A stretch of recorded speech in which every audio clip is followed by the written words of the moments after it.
أعوذ بالله من الشيطان الرجيم. واتبعوا ما تتلو الشياطين على ملك سليمان وما كفر سليمان ولكن الشياطين كفروا يعلمون الناس السحر وما أنزل على الملكين ببابل هاروت وماروت وما يعلمان من أحد حتى يقولا إنما نحن فتنة فلا تكفر فيتعلمون منهما ما يفرقون به بين المرء وزوجه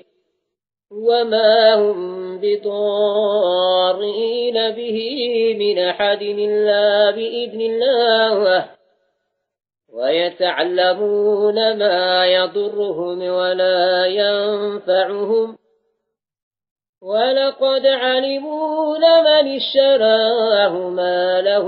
في الآخرة من خلاق ولبئس ما شروا به أنفسهم لو كانوا يعلمون ولو أنهم آمنوا واتقوا لمثوبة من عند الله خير لو كانوا يعلمون يا أيها الذين آمنوا لا تقولوا راعنا وقولوا انظرنا واسمعوا وللكافرين عذاب أليم ما يود الذين كفروا من أهل الكتاب ولا المشركين أن ينزل عليكم من خير من ربكم والله يختص برحمته من يشاء والله ذو الفضل العظيم ما ننسخ من آية أو ننسها نات بخير منها أو مثلها ألم تعلم أن الله على كل شيء قدير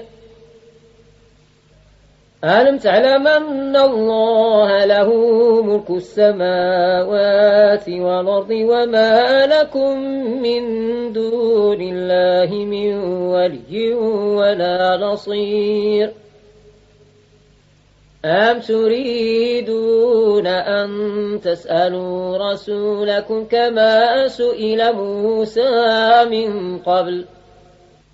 ومن يتبدل الكفر بالإيمان فقد ضل سواء السبيل ود كثير من أهل الكتاب لو يردونكم من بعد إيمانكم كفارا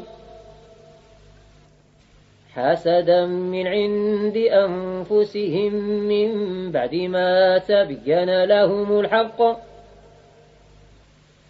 فاعفوا واصفحوا حتى ياتي الله بأمره إن الله على كل شيء قدير وأقيموا الصلاة وآتوا الزكاة وما تقدموا لأنفسكم من خير تجدوه عند الله إن الله بما تعملون بصير